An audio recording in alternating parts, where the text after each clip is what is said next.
Hey guys, we're returning to a blue theme in our videos once more in our background. It's not quite the look I was expecting. I'm a little bit disappointed, which is perfect because that is the theme of today's video. Class is in session.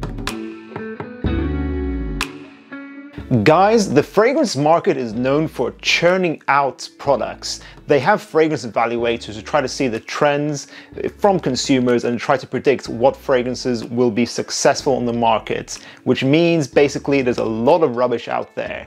There are big brands that we love and trust who have produced very bad fragrances, and today I want to warn you guys to save your money against these products so that you do not buy them. We have the 10 most disappointing releases from 10 different popular brands. Let's get into it. This first entry is going to emphasize 2 points. First of all, that I don't always own these bad flankers because obviously I don't want them in my collection all the time. So I'll show you the original flankers, and also that these disappointing releases are just that, they're disappointing. They're not necessarily bad in themselves, but they're just not as good as everybody's expectations, especially for the big names that some of these brands are. So first of all, I'm gonna say Montblanc Explorer Ultra Blue, not the original. Ultra Blue was disappointing. The original Explorer was great. It was a nice, cheap, smooth clone of Creed Aventus at a very good price, about 1/10 of the price. It had a very obvious purpose for being created. Ultra Blue doesn't really smell like this original flanker, and it kind of just smells pleasant. It's not the best performance. It's got this synthetic, aquatic, very generic approach going to it. I had a 5 ml sample and I did not ever really want to reach for it. I think it's a very disappointing release. I'm not sure why they released it. I don't think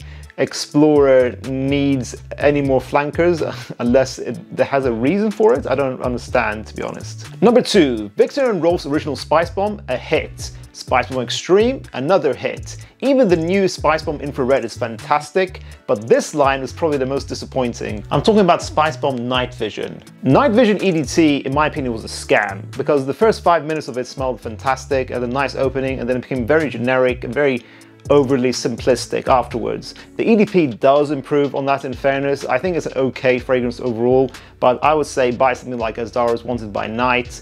I don't really think this does much for the brand. I don't think it adds anything particularly different to the Spicebomb line in general. Number 3, I've chosen this bottle for my collection because it has the same shape as this entry. I'm talking about Tom Ford's Metallique, which has the same bottle shape as Beau de Jour. Beau de Jour is fantastic, but Tom Ford's Metallique, I didn't really know about it. I kind of just saw it in department stores, but there's a lot of advertising for it. They obviously thought it was going to do well, put a lot of money into Metallique. I'm not sure if anyone who's viewing this right now has actually tried that fragrance.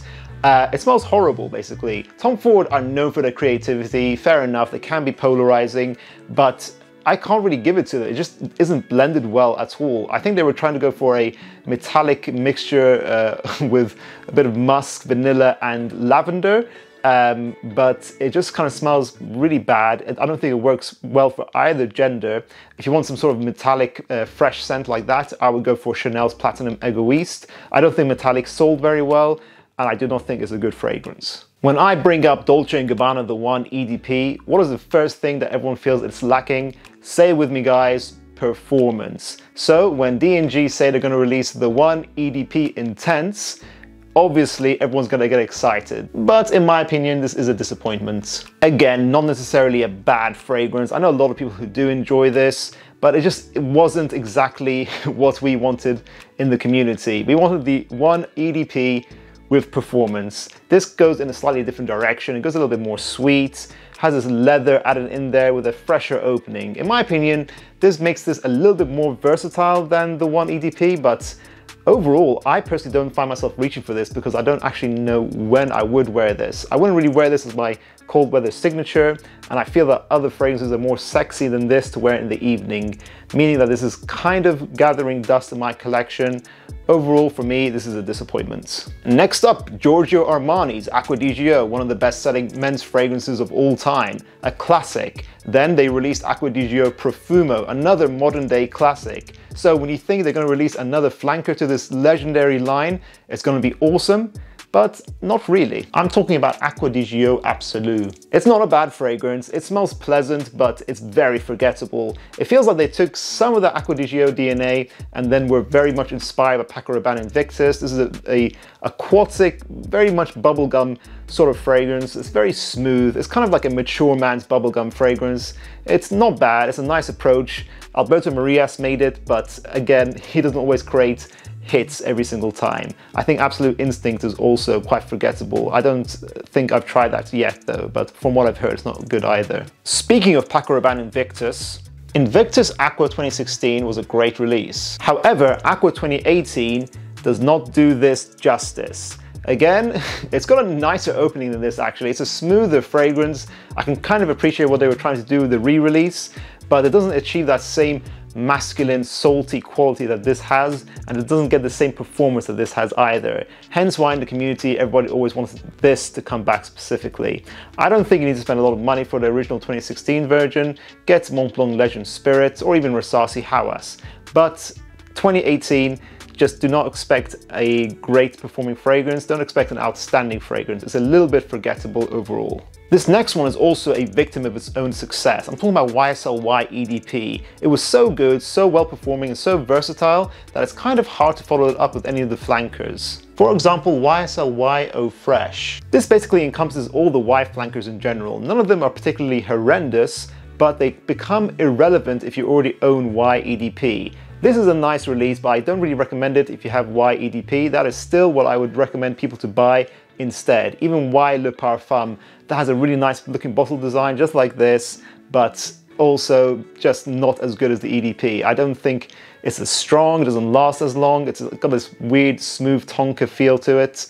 I don't really know why they released Le Parfum when the EDP is actually stronger and smells more interesting. So the entire Y flanker line in general keeps releasing these disappointments so far. This next one, I may get some hate for it. This line has produced lots of flankers which aren't very good. I wouldn't have cared about this one if the community didn't give it so much hype, but I am disappointed by this. Dolce & Gabbana Light Blue Forever. Compared to Light Blue Intense, I do not think this is as good. I think it really depends on how much you like grapefruit.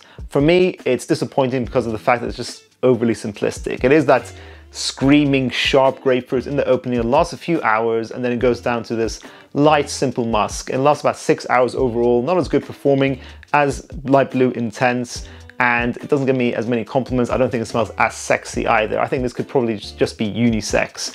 So if you're the kind of person who likes a nice natural smelling grapefruit and that's all you're expecting, then you might be one of those people who likes it. But I know that myself and quite a lot of other people as well in the community don't really like this. This is a disappointment, but hey, at least they try to create something interesting with this flanker. This next bottle I'm showing you guys is not the disappointment. This is Dior Homme, the original bottle. The disappointment is Dior Homme 2020, the rehash. You can still get the original on their website, but the 2020 version, it just doesn't smell the same at all. It completely goes in a different direction to this line. I'm not sure why they share the same name.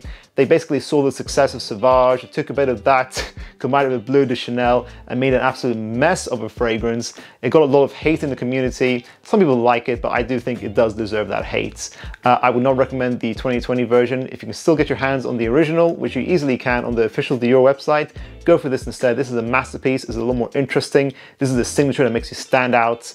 If you want Dior in 2020, just might as well just get Sauvage. Get like one of the new Sauvage Elixir, for example. That's very good. Do not get the 2020 version. And finally, if you have any respect for Jean-Claude Ellena and the masterpiece he created with the Terre d'Hermès line, you know that this next entry was a bit of a flop. The Terre d'Hermès line was their main line for men from 2006, so it was exciting that in 2020 we were finally getting a new men's release from Hermès. I'm talking about H24. Again, a lot of money and fancy marketing was put onto this. This is meant to smell like the modern urban man, whatever that means. But basically, they've gone for some more modern aroma chemicals that smell a bit more metallic. It smells like an interesting lime metallic barbershop fragrance. Again, I still would recommend Platinum Egoiste by Chanel. I think this is a fine fragrance. It's nice, but it just does not measure anywhere close to Terre d'Hermès, which has a lot more complexity and interest going on in that DNA. So I think just for waiting so long, almost 15 years for a new major release from Hermès, I think they could have done better, but hey, they may change my opinion with some new flankers of this, which I'm sure will inevitably come through. And that concludes the video, guys. What do you think? Was I a bit too harsh on some of these releases? What are some fragrances that you were looking really forward to that had a lot of hype behind them but ended up not delivering? Let us all know in the comments down below so we are saving our money. Make sure to check out our other videos and we'll see you in the next one, guys. Class dismissed.